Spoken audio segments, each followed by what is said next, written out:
Shalom. Haleluya. Mari sore hari ini Bapak Saudara kita akan belajar kebenaran firman Tuhan dengan tema mengandalkan Tuhan dan kasih setianya. Nah, nanti kita akan belajar mengandalkan Tuhan dan kasih setianya di dalam Mazmur 107. Kita akan lihat terlebih dahulu Mazmur 107 ayat 1. Firman Tuhan berkata, bersyukurlah kepada Tuhan sebab Ia baik, bahwasannya untuk selama-lamanya kasih setianya. Bapak Ibu Saudara, ketika kita memperhatikan kehidupan di sekitar kita, di sekeliling kita, di Indonesia, bahkan di seluruh dunia ini, kalau kita perhatikan kelihatannya Indonesia bahkan dunia ini belum atau tidak dalam keadaan yang baik-baik saja. Misalnya di Indonesia hari-hari ini sering terjadi PHK, pemutusan hubungan kerja, dan itu bersifat massal sehingga ribuan orang warga negara Indonesia hari-hari ini mereka kehilangan pekerjaan. Nah, di tengah-tengah situasi yang seperti itu, apa yang harus kita kerjakan? Apa yang harus kita lakukan? Tidak lain dan tidak bukan. Kita terus mengandalkan Tuhan dan kasih setianya dalam kehidupan kita. Bahkan Bapak Saudara, bukan hanya ketika kita mungkin dalam keadaan yang tidak baik, dalam kesusahan, dalam kesulitan, dalam tantangan hidup, kita mengandalkan Tuhan dan kasih setianya. Di sepanjang hidup kita, apapun yang terjadi dalam hidup kita, Tuhan menghendaki, firman Tuhan menghendaki agar kita terus mengandalkan Dia, mengandalkan kasih setianya. Berbicara tentang kasih setia, apa yang dimaksud dengan kasih setia Tuhan? Apa pengertian kasih setia Tuhan? Kembali lagi. Ya. Pengertian kasih setia Tuhan. Ada beberapa kata dalam bahasa asing yang bisa memberikan pengertian kepada kita tentang kasih setia Tuhan. Yang pertama adalah kata dalam bahasa Ibrani, hesed. Ya. Dalam Mazmur 103 ayat yang keempat, ya, di situ ada kata kasih setia. Dan itu dalam bahasa Ibraninya adalah hesed. Ya. Nah, hesed ini artinya adalah kasih karunia, kasih setia, belas kasihan, kemurahan, kebaikan. Dan kalau Bapak Saudara mungkin memiliki Alkitab dalam bahasa Inggris, misalnya King James Version, dalam Mazmur 107 ayat 1 tadi, kalau kita membaca, ya, dikatakan bahwasanya untuk selama-lamanya kasih setianya. Dalam bahasa Inggris kasih setia dituliskan dengan kata mercy. Ini dalam bahasa Inggris. Kemudian pada tahun 1535 ada seorang tokoh Kristen, William Tyndale. Dia menulis Alkitab, menerjemahkannya, dia berusaha menerjemahkannya dari bahasa asli, yaitu bahasa Ibrani. Ya. Sehingga di dalam Mazmur 36 ayat 7 itu ketika dia terjemahkan dalam bahasa Inggris, ya, kasih setia dia terjemahkan menjadi loving kindness. Ya. Dalam Mazmur 36 ayat 7, ini kalau dalam versi bahasa Inggris. Tapi kalau dalam Alkitab bahasa Indonesia itu Mazmur 36 ayat yang ke-8. Apa artinya loving kindness? Yaitu kasih yang tidak bersyarat, kasih walaupun, kasih meskipun seseorang tidak mengasihi, tetap dikasihi. Meskipun ada orang tidak mengasihi Tuhan, Tuhan tetap mengasihi. Meskipun manusia di bumi ini tidak setia kepada Tuhan, Tuhan tetap setia kepada manusia, khususnya orang-orang pilihannya. Kemudian kasih setia dalam bahasa Yunani adalah eleos. Ya. Matius 9 ayat 13, Dalam ayat ini berkata, yang ku kehendaki adalah belas kasihan. Nah, dalam bahasa Yunani belas kasihan ini adalah eleos. Ya, eleos ini artinya adalah kebaikan atau niat baik terhadap orang-orang yang menderita, disertai dengan keinginan untuk membantu mereka. Dan eleos ini, belas kasihan ini ketika dihubungkan dengan karya Kristus, berarti adalah kebaikan Kristus untuk membantu, untuk menolong orang yang menderita karena akibat dosa. Kebaikan Kristus untuk menebus dosa-dosa manusia. Kebaikan Kristus untuk mengangkat manusia dari lumpur dosa dan menjadikan manusia-manusia yang dipenuhi dengan kemuliaan Tuhan. Itu adalah belas kasihan Kristus, sehingga Kristus mau menderita sedemikian rupa untuk menunjukkan betapa Kristus mengasihi manusia. Dari beberapa pengertian kasih setia Tuhan, dari beberapa bahasa asing ini kita bisa memberikan kesimpulan tentang kasih setia Tuhan adalah belas kasihan, kemurahan, kebaikan Allah yang tak bersyarat kepada manusia. Dan sesungguhnya ini juga berlaku secara umum, ya, secara general kepada seluruh umat manusia. Contohnya hal-hal yang sederhana.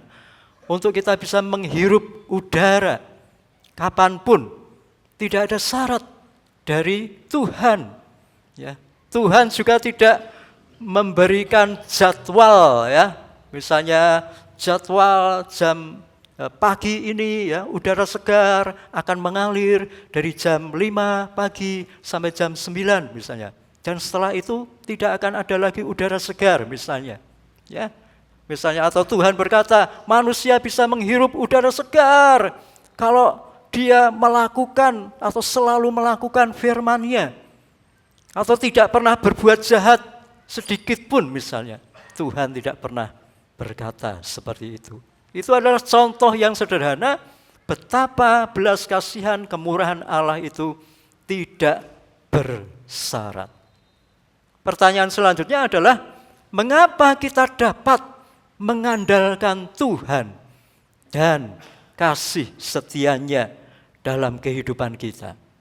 Mengapa kita dapat mengandalkan Tuhan dan kasih setianya? Kalau diperluas lagi, mengapa kita dapat mengandalkan Tuhan dan kasih setianya dalam setiap saat, dalam setiap waktu, dalam setiap keadaan, dalam setiap situasi? Mari kita lihat Bapak Saudara. Dengan beberapa alasan ini, semestinya kita diteguhkan. Oh ya, aku mau mengandalkan Tuhan dan kasih setianya. Aku bisa mengandalkan Tuhan dan kasih setianya. Yang pertama, Tuhan itu lemah lembut. Sehingga dengan demikian juga kasih setianya adalah lemah lembut. Dalam Matius 11 ayat 29, firman Tuhan berkata, "Pikulah kuk yang kupasang, belajarlah padaku, karena aku ini lemah lembut." Lemah lembut itu berarti Tuhan dengan tangan yang terbuka akan selalu mau menerima kita apa adanya dengan segala kekurangan kita. Dan Tuhan ketika mengingatkan kita, ketika Tuhan mungkin bahkan mendisiplin kita, itu juga dilakukannya dengan hati, dengan perbuatannya yang dipenuhi dengan kasih. Itu adalah Tuhan yang lemah lembut. Kasih setianya juga tak berkesudahan. Ratapan 3 ayat 22 sampai 23, tidak berkesudahan kasih setia Tuhan. Bahkan selalu baru tiap pagi. Besar setianya. Wah, ini luar biasa Bapak Saudara. Kalau kita bangun pagi, apalagi kita bangun pagi lalu mencari Tuhan, pasti Bapak Saudara akan mengalami kasih setia Tuhan yang baru. Istilah kalau roti itu fresh from the oven, ya, baru, segar, selalu disediakan bagi kita. Allah juga penuh belas kasihan. Mazmur 86 ayat 15, Tuhan Allah itu panjang sabar dan berlimpah kasih dan setianya. Kadangkala mungkin kita menyimpang, kita jauh dari Tuhan mungkin. Kadangkala ada orang yang mungkin sampai hari ini mungkin mengeraskan hatinya. Tapi sesungguhnya belas kasihan Tuhan itu akan terus dinyatakan kepada mereka. Tergantung apakah mereka mau meresponi belas kasihan Tuhan. Kasih Tuhan juga tak terukur. Efesus 3 ayat 18 sampai 19, Rasul Paulus berkata, marilah kita berdoa bersama dengan orang-orang kudus. Agar apa? Agar kita mengerti betapa panjangnya, betapa lebarnya, betapa tingginya, betapa dalamnya kasih Tuhan. Dan marilah kita berdoa supaya kita mengenal kasih Tuhan itu, sekalipun kasih Tuhan itu melebihi segala pengetahuan yang ada di dunia ini. Mengapa firman Tuhan berkata kasih Tuhan itu melebihi segala pengetahuan?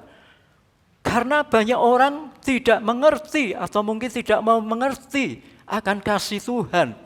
Khususnya kasih Allah yang dinyatakan melalui Yesus Kristus yang datang dalam wujud manusia.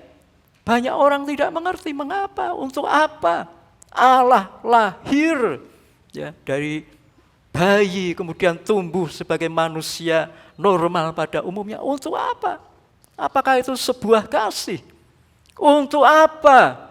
Kalau Allah itu mau mengampuni dosa-dosa manusia, bukankah misalnya cukup berfirman, aku mengampuni semua dosa-dosa manusia?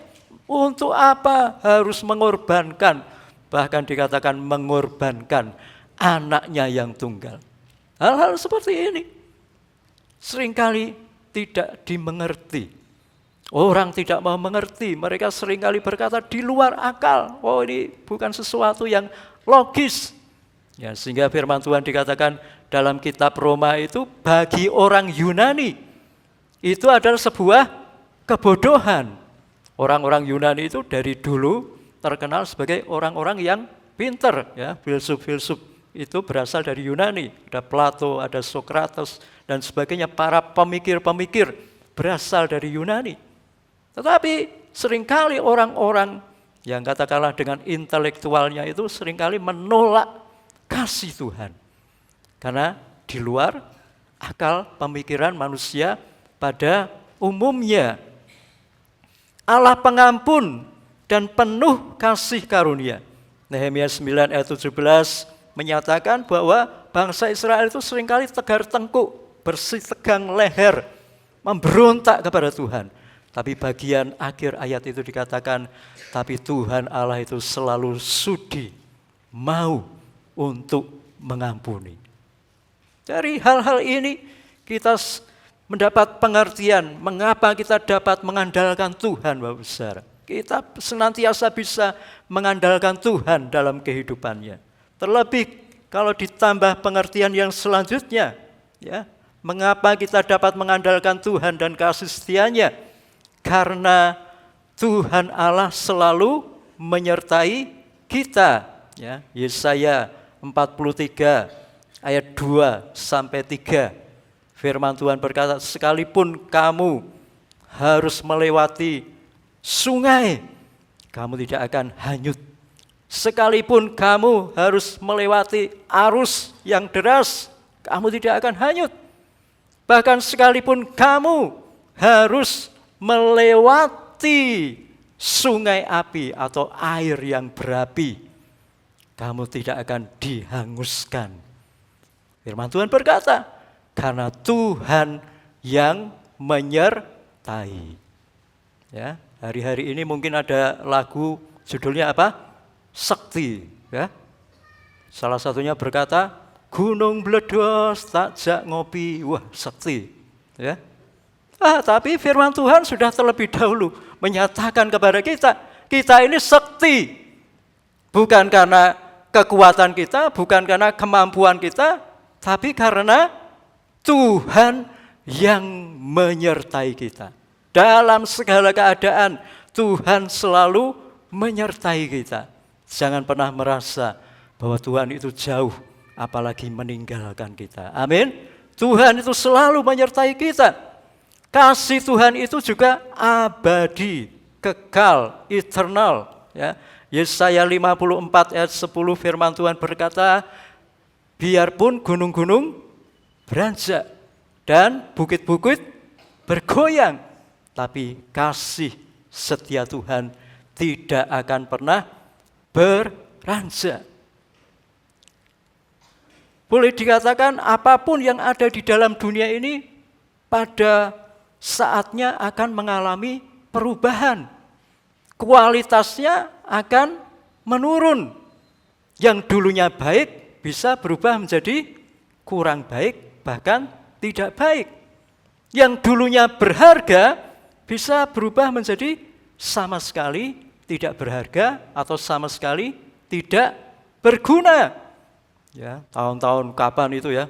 Pernah banyak orang mencari tanaman namanya gelombang cinta. Ya, tapi sekarang cintanya hilang, tinggal apa? Gelombangnya, coba ya. Sehingga tanaman gelombang cinta ini kalau saya perhatikan di sio-sio ya, di gua-gua gitu. Tapi di rumah saya tak openi, saudara, tak siram ya.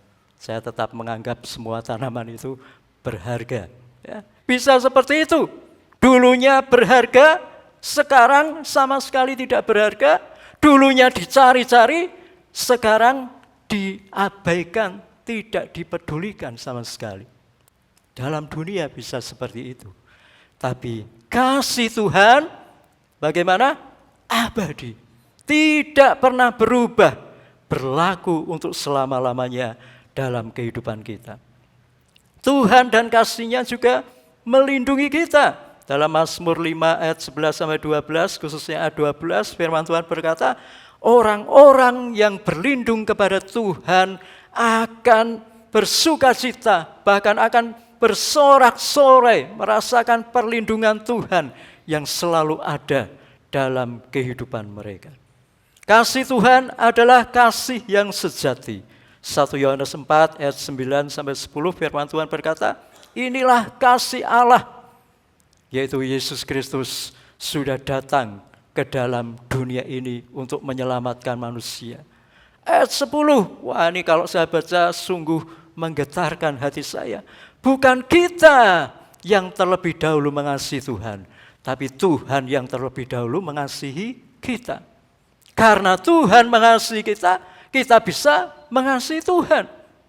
Karena Tuhan mengampuni kita, kita bisa layak di hadapan Tuhan.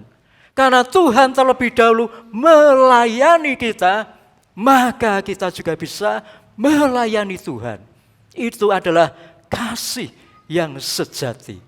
Kasih yang berinisiatif untuk terjadi sesuatu yang baik. Kasih yang melakukan sesuatu agar mengubah hal yang hina menjadi sesuatu yang mulia. Dan itu adalah kasih Tuhan, kasih yang sejati, yang senantiasa bisa kita andalkan dalam kehidupan kita. Dan Bapak-Ibu Saudara, kita tidak bisa dipisahkan dari kasih Tuhan. Roma 8 ayat 38 sampai 39. Rasul Paulus berkata dengan penuh keyakinan, dengan iman yang teguh, apa yang bisa memisahkan kita dari kasih-Nya? Apakah pemerintah-pemerintah ya, atau apapun, siapapun, ya, segala apapun, baik yang bisa dilihat, yang tidak terlihat, dalam bentuk apapun, itu tidak akan bisa memisahkan kita dari kasih Tuhan.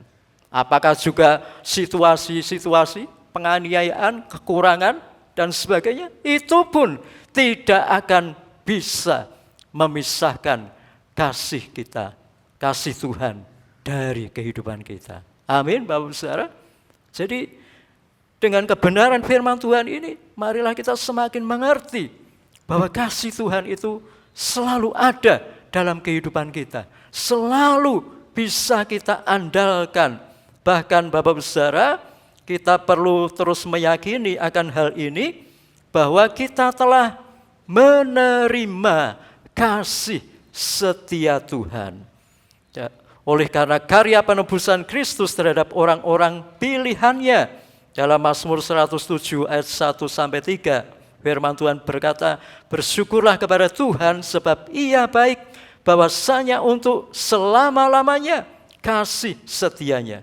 Biarlah itu dikatakan orang-orang yang ditebus Tuhan, yang ditebusnya dari kuasa yang menyesakkan, yang dikumpulkannya dari negeri-negeri, dari timur dan dari barat, dari utara dan dari selatan. Efesus 1 ayat 7 berkata bahwa kita ini sudah ditebus, sehingga kita menerima kasih setia Tuhan.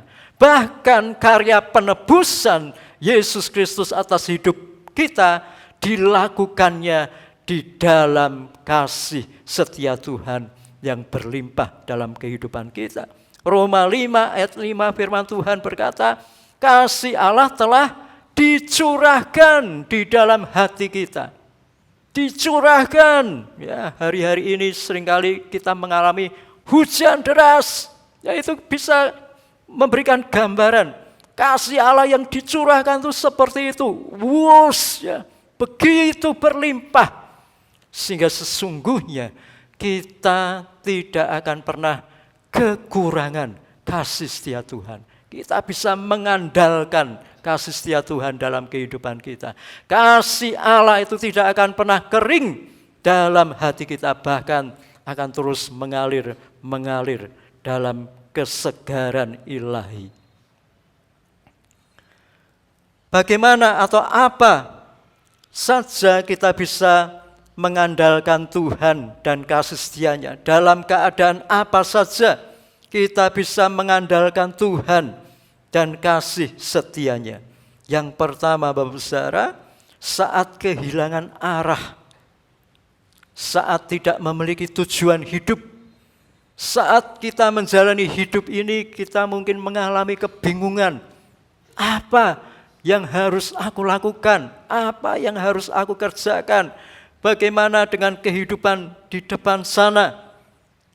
Mazmur 107 ayat yang keempat firman Tuhan berkata, ada orang yang mengembara di padang belantara, jalan ke kota tempat kediaman orang tidak mereka temukan. Sebuah gambaran orang-orang yang kehilangan arah, tidak tentu arah tujuan hidupnya. Hidupnya mungkin mengambang, ya, hidupnya mungkin hanya mengikuti arus dunia ini. Kalau Bapak Saudara mungkin menghadapi hal-hal yang seperti ini, mungkin tentang masa depan, ya, mungkin tentang hari esok dan sebagainya. Di tengah situasi seperti itu, Bapak Saudara, mari mengandalkan Tuhan dan kasih setianya dalam kehidupan kita. Mengapa? Ayat 6. Maka berseru-serulah mereka kepada Tuhan dalam kesesakan mereka, dan dilepaskannya mereka dari kecemasan mereka. Dibawanya mereka menempuh jalan yang lurus sehingga sampai ke kota tempat kediaman orang. Ketika Bapak Ibu Saudara kehilangan arah, tujuan hidup, bingung dan sebagainya, berserulah kepada Tuhan. Tuhan dan kasih setianya akan menuntun kita menempuh jalan yang lurus, menempuh jalan yang benar, menempuh jalan yang harusnya kita lalui bersama-sama dengan Tuhan. Kita juga dapat mengandalkan Tuhan dan kasih setianya saat berdosa kepada Tuhan. Sampai di sini kami harap Bapak Saudara tidak memiliki pengertian, ya, misalnya seperti orang-orang Roma, ya, ketika firman Tuhan dikatakan di mana ada dosa dan pelanggaran, maka kasih karunia itu akan semakin dilimpahkan. Lalu ada orang yang salah mengerti dan mereka berkata, oh kalau begitu mari kita berbuat dosa saja. Kalau begitu mari kita hidup seenaknya saja. Nanti kan Tuhan tetap mengasihi. Rasul Paulus berkata, itu pemikiran yang sesat. Sebab nanti kalau kita belajar, orang yang mengalami kasih setia Tuhan, justru hidupnya itu akan makin berubah sesuai dengan kebenaran firman Tuhan. Tetapi apabila di suatu saat mungkin kita menyimpang dari kebenaran firman Tuhan, Tuhan dan kasih setianya tetap tersedia bagi kita untuk memulihkan kehidupan kita. Di ayat 10 dan ayat 11 dari Mazmur 107 firman Tuhan berkata, ada orang-orang yang duduk di dalam gelap dan kelam, terkurung dalam sengsara dan besi, karena mereka memberontak terhadap perintah-perintah Allah dan menista nasihat yang maha tinggi. Maka ditundukkannya hati mereka ke dalam kesusahan. Mereka tergelincir dan tidak ada yang menolong. Ketika orang melanggar firman Tuhan, seringkali Tuhan mengingatkan, ya. Seringkali Tuhan kemudian mendisiplin agar kembali kepada Tuhan. Bagaimana? Seperti ayat yang ke-6 tadi, atau ayat sebelumnya yang berkata hal yang sama. Sekarang kita perhatikan ayat 13. Maka berseru-serulah mereka kepada Tuhan dalam kesesakan mereka, dan diselamatkannya mereka dari kecemasan mereka. Kasih setia Tuhan akan selalu Tuhan nyatakan kepada orang yang berdosa sekalipun. Ada orang yang kadang berkata, oh saya belum mau ke gereja, saya merasa belum layak, saya merasa tidak layak, saya merasa bahkan belum sempurna. Bukan demikian Bapak Saudara. Justru kita harus ke gereja supaya kita dilayakkan, supaya kita diperbarui, supaya kita dipulihkan. Karena ketika kita bersekutu dengan Tuhan, berseru-seru kepada Tuhan, Tuhan akan mengangkat kehidupan kita. Dibawa mereka keluar dari dalam gelap dan kelam dan mengalami terang Tuhan yang menghidupkan. Tadi saya mengatakan bahwa orang yang berdosa yang mengalami kasih setia Tuhan pasti hidupnya berubah, bahkan semakin mengasihi Tuhan. Ini ada beberapa contohnya Bapak Saudara. Orang yang berdosa tapi mengalami kasih setia Tuhan kemudian berubah dan akhirnya menjadi pribadi-pribadi yang mengasihi Tuhan. Ada seorang yang bernama John Newton. Ya, dia adalah anak dari nahkoda kapal. Ya, sehingga kemudian akhirnya dia juga melanjutkan profesi ayahnya, ya, sebagai nahkoda kapal atau bekerja di dalam kapal, ya, melakukan pelayaran demi pelayaran pada masa mudanya. Nah, dalam pekerjaannya dia seringkali kemudian berfoya-foya, memuaskan hawa nafsu. Ya, itu saja yang seringkali dia lakukan, seringkali dia kerjakan. Tapi seperti Matius pasal 5 tadi ya, ayat 13 ya. Tuhan tidak memanggil orang benar, tapi orang yang berdosa. Tuhan menyatakan belas kasihannya. Demikian juga John Newton, orang yang berdosa, tapi akhirnya mengalami kasih setia Tuhan. Hidupnya berubah menjadi pribadi yang mengasihi Tuhan. Sehingga kemudian dia memuji Tuhan. Amazing grace, how sweet the sound. Betapa luar biasanya grace, ya, kasih setia Tuhan, karunia Tuhan. Luar biasa. Mengapa dikatakan luar biasa? Karena mengubah hidupnya. Ya, dia berkata, dulu dia buta, sekarang melihat. Buta itu artinya hidup dalam kegelapan, tapi kemudian dia melihat, mengalami terang Tuhan. Kemudian juga ada seorang yang bernama Saint Agustinus atau Santo Agustinus. Pada masa remajanya dia tidak jauh berbeda dengan John Newton. Ya, hanya memuaskan keinginannya, melakukan apa yang menjadi keinginannya, ya, berfoya-foya dan sebagainya. Ibunya itu, ya, yang bernama Monica, dia selalu mendoakan anaknya ini. Dia berdoa Tuhan jamah, ya, supaya anakku ini berubah, ya. Tuhan jamah supaya anakku ini ikut sekolah minggu Abi misalnya. Belum datang, ya. Tuhan jamah supaya anakku ini rajin ibadah remaja dan sebagainya. Belum berubah. Tuhan jamah supaya anakku ini betul-betul mengasihimu. Belum berubah. Sampai suatu ketika Agustinus ini dia pamit kepada ibunya, Bu, aku mau pergi ke Roma. Ya. Wah, ibunya ini tambah sedih. Karena apa? Di kota Roma atau Roma pada saat itu adalah kota yang penuh dengan kejahatan. Ya, kota di mana banyak orang lebih suka memuaskan hawa nafsu. Nah, ini Agustinus yang sudah seperti itu masuk ke kota Roma. Wah, mau jadi apa? Akan semakin menjadi-jadi. Mungkin itu yang dipikirkan oleh Bu Monica. Sehingga Bu Monik ini, ya, dia berdoa ketika anaknya ini mau naik kapal menuju Roma. Mungkin dia berdoa, oh Tuhan, buatlah kapalnya bocor ya Tuhan. Ya. Atau oh Tuhan, kirimkan lesus, tahu enggak lesus? Angin badai, ya, puting beliung. Wah, dia berdoa mungkin seperti itu. Tapi kapalnya baik-baik saja. Cuaca cerah, bagus. Tidak ada masalah. Sehingga Agustinus ini bisa berlayar sampai ke Roma. Tapi kasih setia Tuhan itu selalu dinyatakan kepada setiap orang. Akhirnya dia bertemu dengan Uskup Ambrosius yang mengasihi Tuhan. Dia belajar firman Tuhan. Dan akhirnya hidupnya berubah.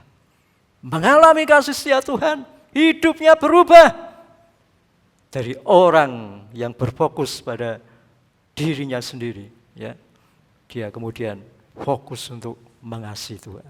Rasul Paulus kita tahu bersama bagaimana dia ketika bernama Saulus, dia setuju ketika Stefanus dirajam, dibunuh, dilempar pakai batu.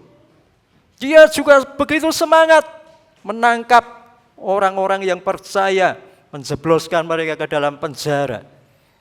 Tapi di dalam Kisah Para Rasul pasal 8, pasal 9 itu kita lihat, ya, di tengah jalan dia mengalami kasih setia Tuhan. Ketika Yesus Kristus berkata, Saulus, Saulus, mengapa engkau menganiaya aku? Wah, ini luar biasa. Kenapa? Yesus Kristus tidak berkata, mengapa engkau menganiaya orang Kristen? Mengapa engkau menganiaya orang-orang percaya? Tidak. Tapi Yesus Kristus berkata, mengapa engkau menganiaya aku? Ini agak melenceng sedikit ya, tapi ini ada hubungannya dengan kasih setia Tuhan. Kalimat ini kalau kita renungkan, ya, bagian firman Tuhan ini kalau kita renungkan, hidup kita ini betul-betul ada di tangan Tuhan. Sehingga siapapun atau apapun yang mungkin ingin berbuat sesuatu, berbuat kejahatan kepada kita, mereka harus menghadapi Tuhan. Tuhan yang lebih dulu ada di depan kita. Tuhan dengan segala kuasanya, kasih-Nya mengelilingi hidup kita. Sehingga Yesus Kristus berkata, mengapa engkau menganiaya aku?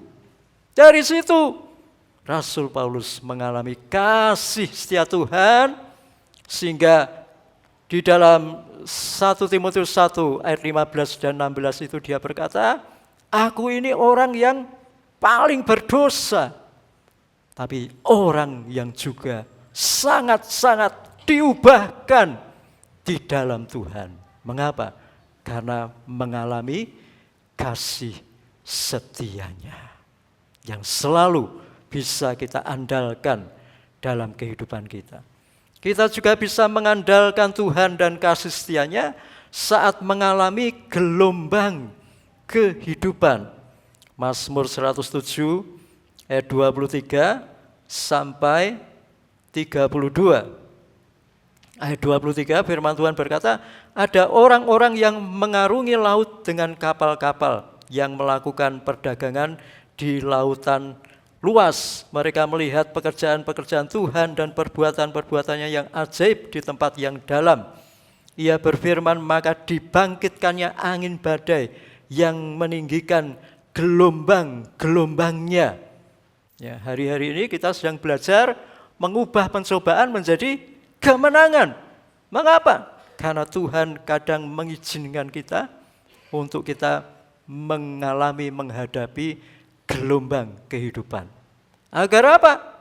Agar kita kemudian terus berseru-seru kepada Tuhan. Di dalam ayat 28, maka berseru-serulah mereka kepada Tuhan dalam kesesakan mereka, dan dikeluarkannya mereka dari kecemasan mereka. Tadi kita memuji Tuhan apa? Yang membelah apa? Laut dan apa? Ya. Ketika para murid bersama dengan Tuhan Yesus sedang berlayar lalu ditimpa angin sakal, Tuhan Yesus berkata, mengapa kamu takut? Mengapa kamu tidak percaya? Yesus Kristus berkata, tenanglah. Ya, maka badai itu kemudian tenang. Tuhan kadang mengizinkan kita mengalami gelombang kehidupan agar kita mengalami kasih setia-Nya. Bahkan kita bisa menceritakan, bisa menjadi satu kesaksian bagi orang-orang yang mungkin mengalami hal yang sama, untuk selalu mengandalkan Tuhan dalam kehidupan kita. Oleh sebab itu, Bapak Saudara, mari kita akan terus mengandalkan Tuhan dalam kehidupan kita, mengandalkan kasih-Nya dalam kehidupan kita. Karena kasih Tuhan selalu tersedia dalam kehidupan kita. Mari tim worship bisa mempersiapkan diri, kita sampai kepada kesimpulan. Kesimpulan firman Tuhan sore hari ini tentang mengandalkan Tuhan dan kasih setia-Nya adalah mengandalkan Tuhan dan kasih setia-Nya adalah penyerahan hidup sepenuhnya kepada Tuhan dengan selalu bersekutu dengan Tuhan sehingga akan selalu mengalami kasih setia Tuhan yang memulihkan hidup kita. Haleluya.